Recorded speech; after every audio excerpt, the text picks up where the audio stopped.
حضرت، دعا کتنی بڑی عبادت ہے، اس کی تعریف بیان کریں۔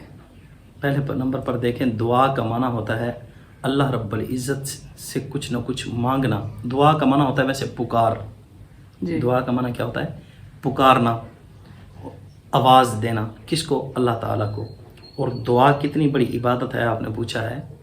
دعا ساری عبادتوں کا مغز ہے، ساری عبادتوں کا نچوڑ ہے۔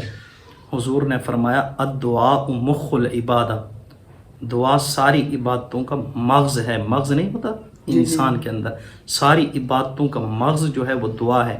جس طرح پورے قرآن پاک کا دل سورۃ یاسین ہے، جی اسی طرح ساری عبادتوں کا مغز دعا ہے۔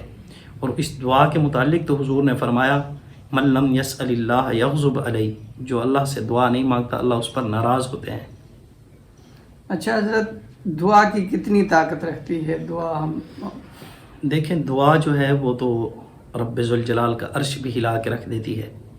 یہی وجہ ہے حضور نے فرمایا اتق دعوت المظلوم، مظلوم کی بد دعا سے بچو، فإنہ لیس بینہا وبین اللہ حجاب، مظلوم کے درمیان اللہ کے درمیان کوئی پردہ نہیں ہے۔ تو دعا کے اندر بہت بڑی طاقت ہے جس کو ہم استعمال نہیں کر رہے آج کل۔ یہی وجہ ہے ہم نماز بھی پڑھتے ہیں نا، تو ہاتھ تو اٹھاتے ہیں لیکن رب ذوالجلال سے کچھ مانگتے نہیں ہیں، جس کی وجہ سے آج ہم پریشان بھی ہیں، کیونکہ رب ذوالجلال کو متوجہ کر کے اپنی زبان کو چپ کرا دیتے ہیں، زبان پر تالا لگا دیتے ہیں۔ جیسے مثال کے طور پر ہم نے کسی گھر کی کنڈی بجائی یا گھنٹی بجائی، گھنٹی دبائی، آگے گھر والے متوجہ ہوئے، جی کیا کہنا ہے، کیا کام ہے، اور ادھر بندہ منہ اٹھا کے کھڑا ہو جاتا ہے۔ تو آج کل کچھ ہم ایسا ہی کر رہے ہیں، نماز کے بعد ہو یا کسی جگہ پر بھی ہم ہاتھ اٹھاتے ہیں، رب ذوالجلال سے مانگتے ہیں، لیکن اللہ پاک جیسے ہی متوجہ ہوتے ہیں ہم زبان پر تالا لگا دیتے ہیں، چپ کر کے بیٹھ جاتے ہیں۔ یا پھر بس اوقات ایسا بھی ہو جاتا ہے ہم عربی دعائیں تو پڑھ لیتے ہیں، مثال کے طور پر نہیں، وہ تو پڑھی جاتی ہیں صرف، جی پڑھنے کے لحاظ سے ہیں، ہم اس میں اثر نہیں ہوتا کہ ہم نے کیا پڑھا دیکھیں ہے۔ اثر تو ہوتا ہے ان کے نہیں، اندر، اثر ہمارے دل کے ہاں، وہ جو ان سے اثرات ہیں نا، مطلب وہ یہ ہے کہ سمجھ میں نہیں آتی ہم نے کیا پڑھا ہے۔ ہاں جی، جو ہمیں ضرورت ہوتی ہے وہ نہیں مانگتے، جی لیکن جو ضرورت نہیں ہوتی وہ پڑھ کے جا رہے ہوتے ہیں۔ تو اس لیے جو اپنے دکھڑے ہیں، اپنے احوال ہیں، وہ رب ذوالجلال کو بتلانے ہیں چاہیے۔ لیکن آج کل بڑی جو مین پرابلم ہے نا، جس کی وجہ سے ہم نہیں مانگتے، وہ بھی ایک ہے، وہ مشہور شعر ہے نا، زندگی گزر گئی خطا کرتے کرتے، شرم آتی ہے اب دعا کرتے۔ تو میرے خیال میں ہم شاید شرماتے بھی ہیں کہ پوری زندگی تو میں نے یہ گناہ کیا، یا ابھی فلاں کام کر کے آیا ہوں، فلاں کارنامہ سر انجام دے کر آ رہا ہوں، اب بھی رب ذوالجلال سے مانگوں، شرم بھی آتی ہے۔ تو شاید اچھا اسی لیے حضرت، اس پہ ایک بات نکلتی ہے، کوئی بھی نا جب کہتے ہیں یار دعا تو مانگی ہے، پتہ نہیں قبول ہوگی کہ نہیں ہوگی، یہ جملہ کیسا ہے؟ نہیں، یہ جملہ تو مایوسی پیدا کرنے والا ہے، اور اللہ تعالیٰ مایوسی سے منع فرماتے ہیں، لا تقنطوا من رحمت اللہ۔ اور دوسرے نمبر پر حضور نے فرمایا دعا مانگو تو رب ذوالجلال پر یقین رکھو کہ اس نے قبول کی ہے، اور دعا ہر حال میں قبول ہوتی ہے۔ حضور نے فرمایا تم میں سے جب بھی کوئی دعا کرتا ہے تو اس کی دعائیں قبول ہوتی ہیں جب تک کوئی معلم یا جلدی نہ کرے۔ صحابہ کرام نے فرمایا یا رسول اللہ جلدی سے کیا مطلب ہے، کیا مراد ہے، کیسے جلدی نہ کرے؟ تو حضور صلی اللہ علیہ وسلم نے فرمایا جب تک بندہ یہ الفاظ نہ نکالے قد دعوت فلم یستجب لی، کہ میں نے اللہ تعالیٰ سے دعا تو کی ہے لیکن ابھی تک میری دعا قبول نہیں ہوئی، تو ان کلمات کو جب تک بندہ نہیں نکالتا تو اس وقت تک اس کی دعائیں قبول ہوتی رہتی ہیں۔ تو ان جیسے کلمات سے بچنا چاہیے اور مایوسی پیدا نہیں کرنی چاہیے۔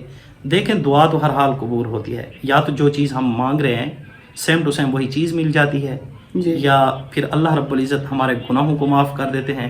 تیسرے نمبر پر آخرت کے اندر ہمارے درجات کو بلند کر دیتے ہیں۔ دعا جو ہے برائی گاہ نہیں جاتی، قبول جو نہیں، یعنی جو دعا ہم نے مانگ لی ظاہری طور پر جو ہمیں نظر مصلحت کے تحت ہمیں جی، اس میں اللہ تعالیٰ کی حکمت ہوتی ہے۔ مثال میں آپ کو حکمت پر چھوٹی سی مثال سنا دوں۔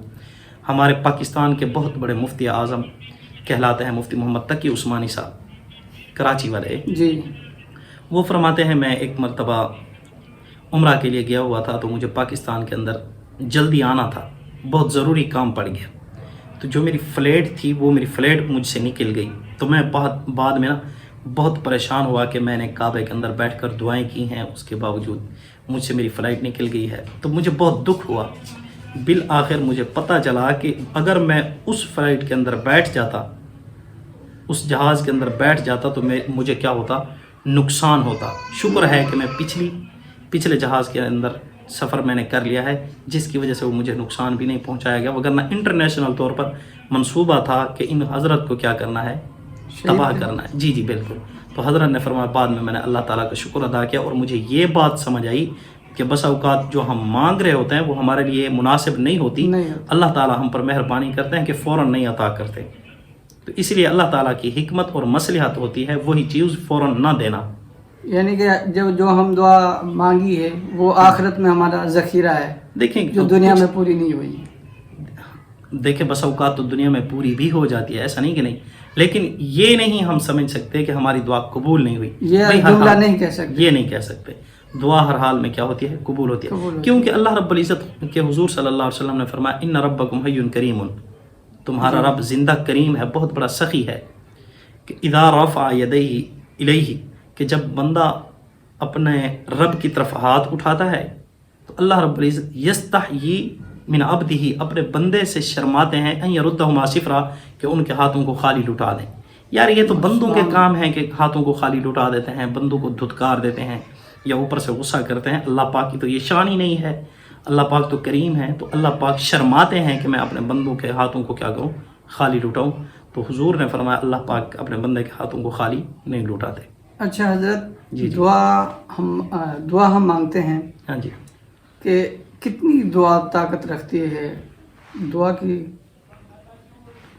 دیکھیں دعا کے اندر ساری ہے ہی طاقت. دعا کے اندر دعا آپ کے پاس ایسے ہی ہے جس طرح میزائل ہوتا ہے.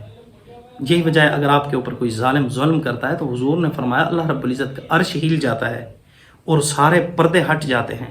یار جو سپر پاور ذات ہے اس کے ساتھ تعلق قائم ہو رہا ہے. تو آپ خود اندازہ لگائیں، جو چیز رب ذوالجلال کے ساتھ آپ کا تعلق جوڑ رہی ہے اور آپ کا رابطہ کرا رہی ہے دعا، تو وہ کتنی بڑی طاقت والی ہے. جو طاقت والی ذات کے ساتھ کیا کرا رہی ہے، انسان کو جوڑ رہی ہے. یعنی کہ دعا کے ذریعے اللہ پاک سے محبت کا اظہار زیادہ ہوتا ہے، قرب بھی حاصل ہوتا ہے. بالکل بالکل بالکل.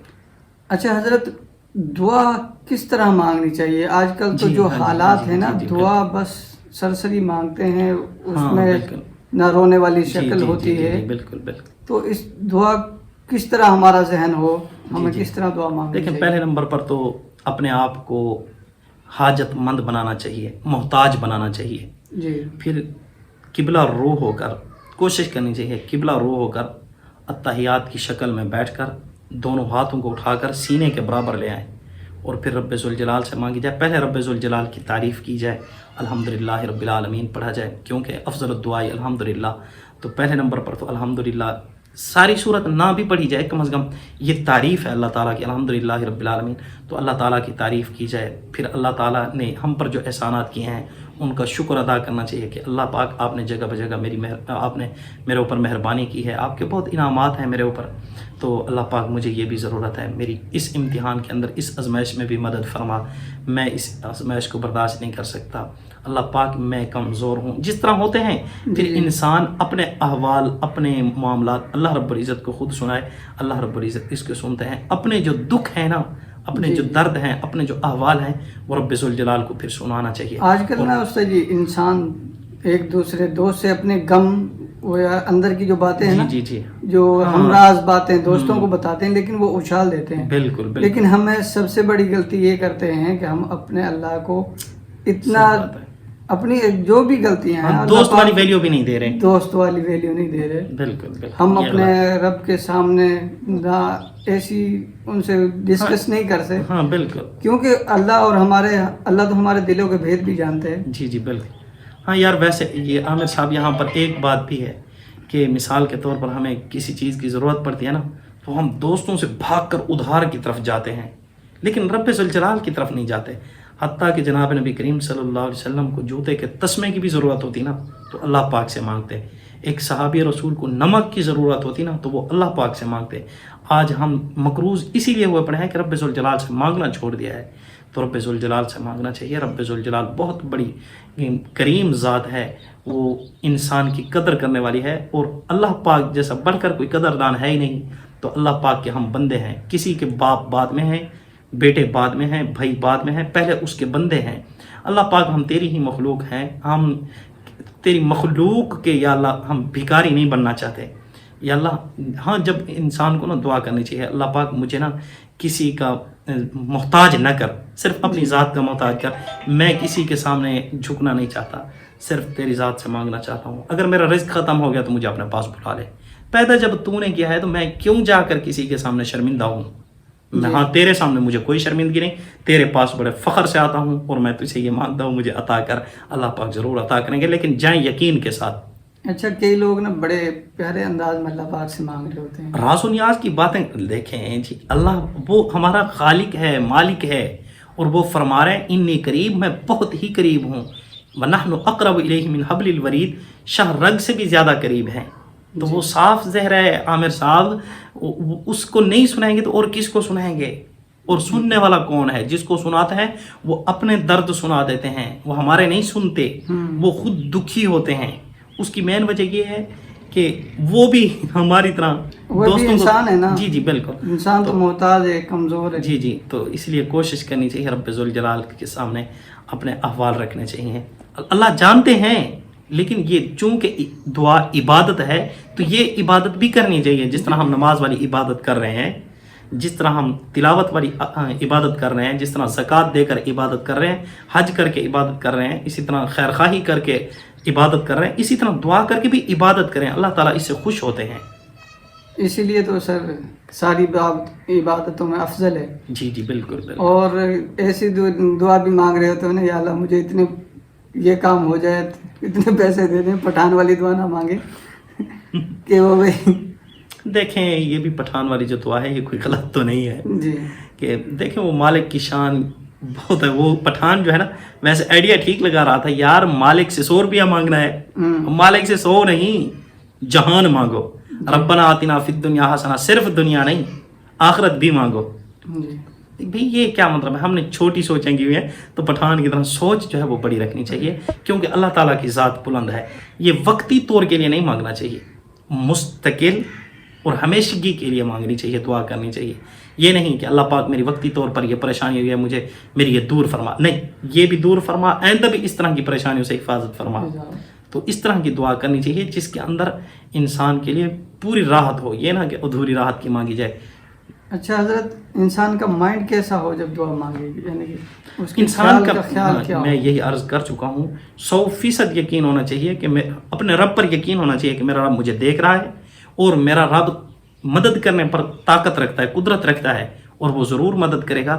مائنڈ کے اندر ادھر ادھر کی جو ہے نا وہ نکال کے جانی چاہیے کہ میں پھر جا کر ادھر سے ادھار پکڑ لوں گا، یہ کر لوں گا، وہ کر لوں گا، شاید یہ بھائی نہیں۔ میں آپ کو مثال دیتا ہوں، ایک شخص نے نا، اس کو اللہ پاک نے بیٹی دی، وہ لنگڑی، پھر بیٹا دیا، وہ بھی لنگڑا اور نبینا، پھر اللہ پاک نے اس کو بیٹی دی اور وہ ہاتھوں سے معذور، اور وہ بڑی مطلب لیول اس کا درست نہیں تھا، تو معتدل نہیں تھی۔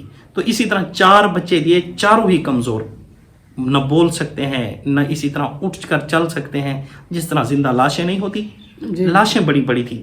تو اس نے بہت علاج کرایا، بہت علاج کرایا، بالآخر جمعہ پڑھنے کے لیے گیا، جاتے تو ہیں لوگ 8 دن بعد، جمعہ پڑھنے کے لیے گیا تو آگے مولوی صاحب نے دعا والا موضوع چھیڑا ہوا تھا۔ جب اس نے سنا کہ اچھا میرا رب اتنا قریب ہے، میرے رب سے نہ مانگا جائے تو میرا رب ناراض ہوتا ہے، آج تو رب سے یار مانگوں گا ہی نہیں، جاؤں گا ادھر ادھر۔ تو پھر کیا ہوتا ہے، جمعہ پڑھ کر ساری دنیا چلی جاتی ہے، وہ محراب، مسجد کا محراب نہیں ہوتا، اس کے اندر جاتا ہے، دونوں ہاتھ کھڑے کر کے نا قبلے کی طرف منہ کر کے کہتا ہے کہ اللہ پاک تو نے ہی بیٹے دیے ہیں، تو نے ہی بیٹی دی ہیں، لیکن میں بھی تیرا بندہ ہوں، وہ بھی تیرے بندے ہیں، میری جو اولاد ہے وہ بھی تیری مخلوق، میں بھی تیری مخلوق، لیکن ان کی پریشانی میرے اوپر پھر کیوں؟ وہ کہتا ہے کہ جب تک ٹھیک نہیں ہوں گے اب تک میں دروازہ تیرا نہیں چھوڑنا، بھلے قیامت آ جائے، بھوک سے مر جاؤں گا، پیاس سے مر جاؤں گا، تڑپتا رہوں گا، لیکن اب جاؤں گا نہیں، اب جاؤں گا تب جب مجھے خوشی آئے گی۔ تو قادر ہے، میرے بچوں کو جس طرح تو نے معذور کیا ہے اس طرح طاقتور بھی طاقت بھی دے سکتا ہے، لیکن آج جاؤں گا نہیں، کچھ ہو جائے۔ تو پھر اس کی بیٹی نا دوڑتی ہوئی آتی ہے، ابا جان، خالہ آئی ہوئی ہیں، وہ کہتے ہیں فلاں ڈاکٹر ہے اور اس نے ان کی بیٹی کو ایسے ٹھیک کر دیا ہے، اس طرح جوتا پہنا کر، تو آپ بھی چلیں، ہم وہ جوتا بنوا کر آتے ہیں، وہ مضبوط جوتے ہوتے ہیں، وہ ٹھیک ہو جاتے ہیں۔